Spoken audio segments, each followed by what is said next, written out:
le sais, mais si tu t'intéresses à l'investissement de manière générale et plus spécifiquement à l'investissement en bourse, on te parle souvent de diversification et il y a plusieurs formes dans la diversification. Tu vas avoir la diversification du coup sectorielle, tu vas avoir la diversification géographique, tu vas avoir la diversification en termes de devises, la diversification intra-actif, la diversification interactif.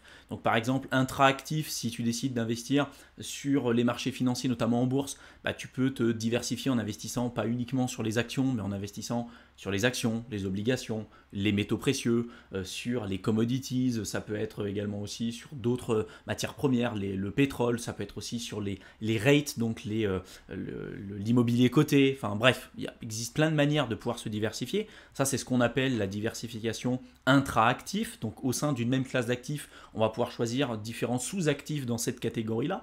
La diversification interactive, donc tu peux décider d'investir en bourse, en immobilier, en private equity, sur les métaux précieux, tu peux décider d'investir sur les crypto-monnaies par exemple aussi. Et tout ça, ça va te permettre du coup de concevoir et de mieux diversifier, on va dire, ton portefeuille. Là, dans cette vidéo, j'aimerais aller encore plus loin justement là-dessus parce que ce que je viens de t'évoquer, c'est déjà des choses que j'ai présentées en long, large et en travers de plusieurs manières différentes sur cette chaîne YouTube.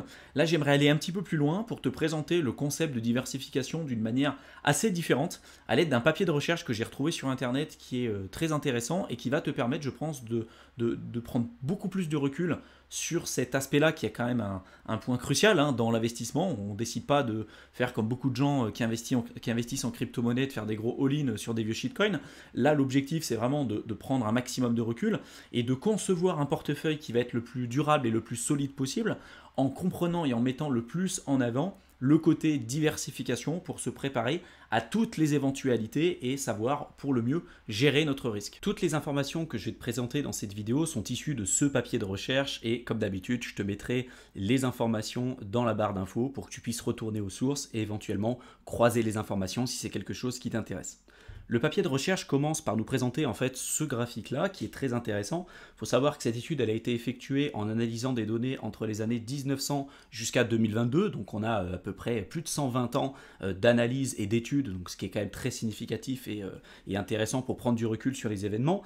Et on commence par nous donner des informations sur un portefeuille très connu en bourse, qui est le portefeuille 60-40. Donc 60% actions, 40% obligations, soit axé sur le marché US, soit axé sur le marché global et mondiale. Pourquoi on ajoute du coup des obligations dans un portefeuille avec des actions? Parce que historiquement parlant, en ajoutant des obligations, on a des fois, quand les actions vont pas forcément bien, on va avoir les obligations qui vont prendre le dessus et inversement. Donc ça permet de lisser les performances sur le long terme, de lisser et d'avoir une réduction de la volatilité et du max drawdown, pareil sur le long terme, et une augmentation du ratio de Sharpe. Donc c'est vraiment ce qu'on recherche nous en tant qu'investisseurs.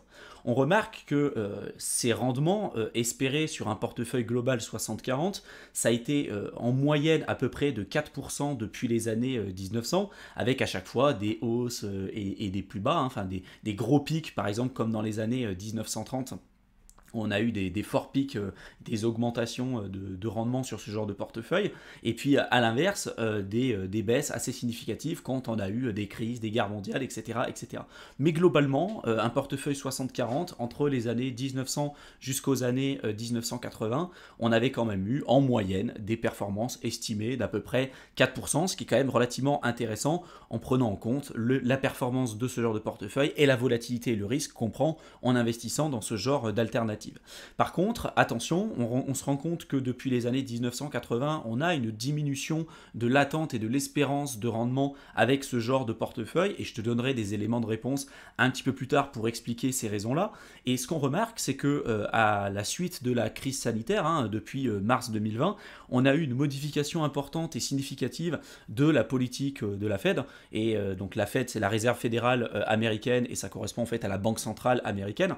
Et en gros, durant cette période-là, vu que les entreprises étaient toutes dans des positions très compliquées et que plus personne n'avait la capacité de véritablement travailler, c'était la politique du quoi qu'il en coûte. Donc on faisait tourner la planche à billets, il y avait du quantitative easing, en veux-tu, en voilà, énormément d'argent, ça coulait à flot, une baisse des taux d'intérêt de manière importante et très significative, voire même dans certains pays avec des taux d'intérêt négatifs, ce qui est une hérésie totale d'un point de vue économique, parce que des taux d'intérêt négatifs, ça veut dire que on nous donne de l'argent pour pouvoir en emprunter. Bon, ça c'est un autre sujet, mais en tout cas tout ça, ça a énormément joué sur le prix des obligations, parce que tu le sais, hein, plus on va avoir des taux d'intérêt qui baissent, plus on va avoir le prix des obligations qui vont augmenter, et à l'inverse, quand on va avoir une augmentation des taux d'intérêt, on va avoir le prix des obligations qui vont baisser. Et donc là, depuis mars 2020, en tout cas avec mars 2020, quand il y a eu la crise sanitaire qui s'est prononcée, on a eu une baisse importante des taux d'intérêt et donc du coup une sorte de bull market sur les obligations de manière importante, ce qui est venu booster en partie les performances du portefeuille, même si ce n'est pas le seul élément de réponse. Donc on s'est retrouvé en fait dans un scénario qu'on dit de stagflation par la suite, c'est-à-dire avec une inflation importante et également une croissance faible parce que personne ne pouvait travailler. Et après on s'est rendu compte qu'au niveau de l'inflation, à force d'imprimer et d'injecter de l'argent dans l'économie, ça a augmenté de manière importante et significative l'inflation. Donc finalement, pour se protéger dans un phénomène de stagflation avec une forte inflation et une croissance faible, quels sont les actifs éventuellement à avoir en portefeuille pour se protéger et éventuellement essayer de dégager une performance dans ce genre de conditions économiques. Ce qu'on se rend compte, c'est que le portefeuille 60-40 fonctionne très très mal dans un phénomène de stagflation, d'avoir également aussi, d'avoir en portefeuille des entreprises dans du private equity, d'investir dans certains bons du trésor américain, c'est clairement pas en tout cas les classes d'actifs qui fonctionnent le mieux.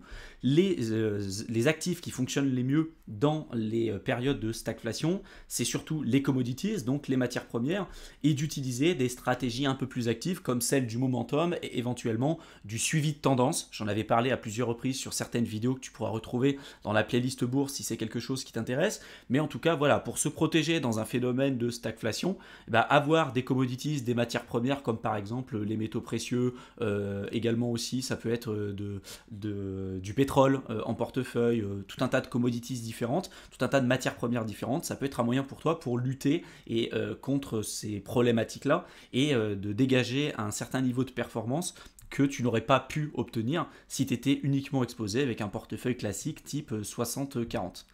Tout à l'heure, je t'ai parlé de la politique monétaire de la Fed, et ce qu'on remarque, c'est que depuis les années 80, où on avait des taux qui avoisinaient presque les 20% à un moment donné, n'ont fait que diminuer. Depuis les années 80, on a eu des fois des pics, bien évidemment, mais petit à petit, on a eu une baisse des taux d'intérêt jusqu'à atteindre à un moment donné, avec la crise sanitaire, des taux d'intérêt négatifs dans certains pays.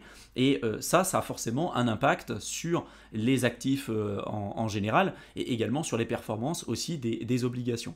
Ce qu'on remarque aussi, c'est qu'à chaque fois que tu as des zones en grise ici, ça correspond à une période de récession économique. Et ce qu'on remarque, c'est qu'à chaque fois qu'on observe un pivot de la Fed, donc un pivot, c'est lorsqu'on a eu une augmentation des taux d'intérêt, une période là, de stagnation des taux et ensuite de nouveau une baisse, c'est ce qu'on appelle le pivot, et ça s'ensuit par une baisse importante sur les marchés financiers et une récession économique. Et à chaque fois, c'est ce qu'on a vu.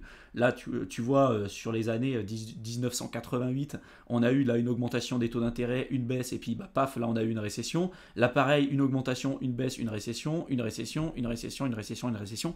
Ça ne veut pas dire que ça arrive tout le temps, Il y a des fois où on a une augmentation, une baisse, où il n'y a pas forcément eu de récession, mais en général, ça se suit quand même plutôt bien. Et là, dernièrement, on a eu une augmentation des taux d'intérêt de la part de la Fed. Au moment où je tourne cette vidéo, on est à 5,5% de taux d'intérêt. Et il y a un moment donné, peut-être que si il y a certaines entreprises qui n'arrivent plus à joindre les deux bouts et que ça commence à se contaminer un peu dans l'économie, à un moment donné, ils seront peut-être obligés de nouveau à rebaisser les taux d'intérêt, quitte à en payer les pots cassés avec une inflation qui reprendrait éventuellement le dessus. Mais en tout cas, voilà, la politique monétaire de la Fed avec ses taux d'intérêt, ça a une influence importante et significative sur les marchés financiers et sur la manière dont on doit être capable aujourd'hui de gérer finalement notre portefeuille. Donc finalement, quels sont les actifs à avoir éventuellement en portefeuille ou à conserver en portefeuille dans le cas d'une augmentation de taux d'intérêt? Parce que je te rappelle que si on a des taux d'intérêt qui sont faibles, on considère que l'argent est pas cher et donc en général on va augmenter l'inflation, on va augmenter les liquidités disponibles en circulation dans l'économie et ces liquidités en général vont aller s'investir sur les marchés financiers et même dans des actifs risqués comme par exemple les crypto-monnaies. Et à l'inverse, quand on a une augmentation des taux d'intérêt, là en général les gens ont un petit peu plus peur d'investir parce que l'argent coûte un petit peu plus cher et du coup comment on peut faire pour se protéger contre les augmentations ou les pics d'augmentation de taux d'intérêt exprimés en l'occurrence par la Fed. Donc là, il y a un graphique qui est présenté juste ici avec les actifs qui performent les plus à chaque fois qu'on a une augmentation de taux d'intérêt, avec des cycles, avec une augmentation des taux d'intérêt, comme celle dans lesquelles on se retrouve en fait aujourd'hui. Et on remarque que les commodities, c'est encore en tête. Les matières premières, c'est ce qui performe le mieux dans ces circonstances-là. La stratégie du trend following, donc de suivi de tendance, et la stratégie momentum, c'est ce qui fonctionne très bien.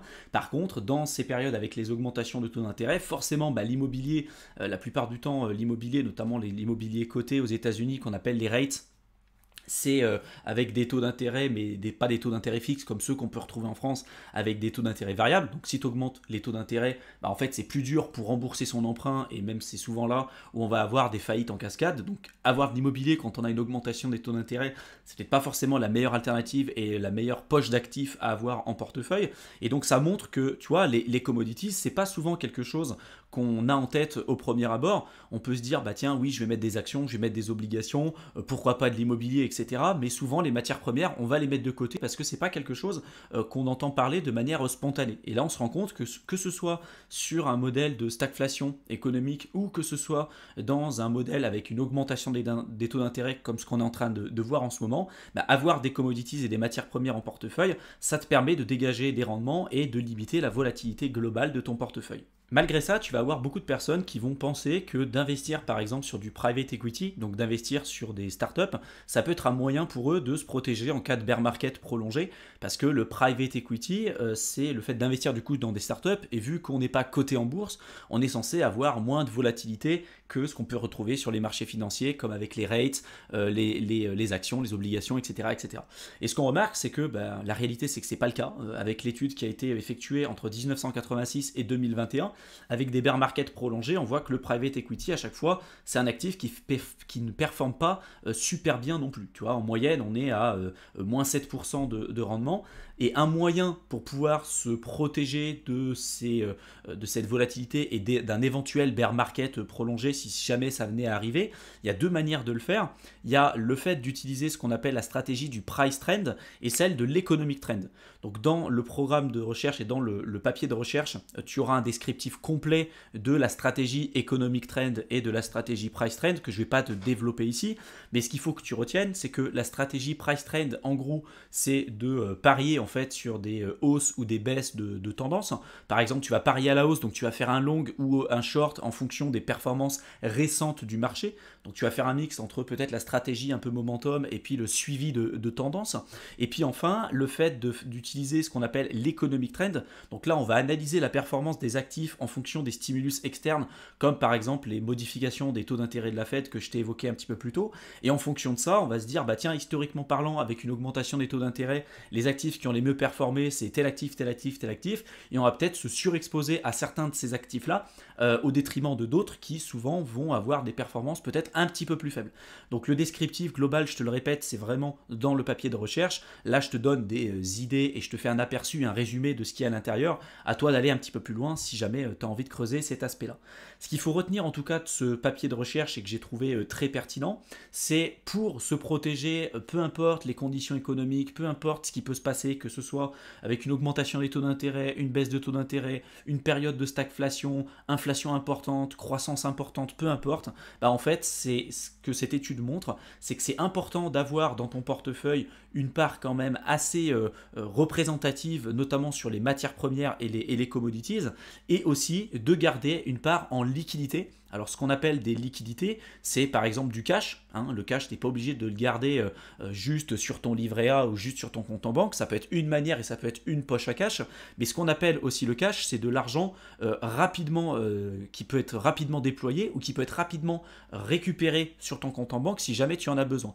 Et par exemple, une autre manière de voir le cash, c'est de faire par exemple ce qu'on appelle du swing trading, donc d'investir sur des tendances particulières. Tu vois qu'il y a peut-être certains patterns qui peuvent être intéressants, par exemple à la hausse. Donc tu vas pouvoir parier à la hausse sur le marché, profiter de certaines périodes de tendance et gagner peu importe les conditions du marché. Si on est plutôt sur une tendance baissière, tu vas pouvoir shorter le marché et du coup profiter et dégager une certaine performance quand il y a une baisse de marché. Et à l'inverse, quand il y a une augmentation du marché et une expansion globale de l'économie, bah souvent on va rentrer dans un bull market et là du coup tu peux également aussi gagner en longuant le marché, en faisant un long, donc en pariant éventuellement à la hausse.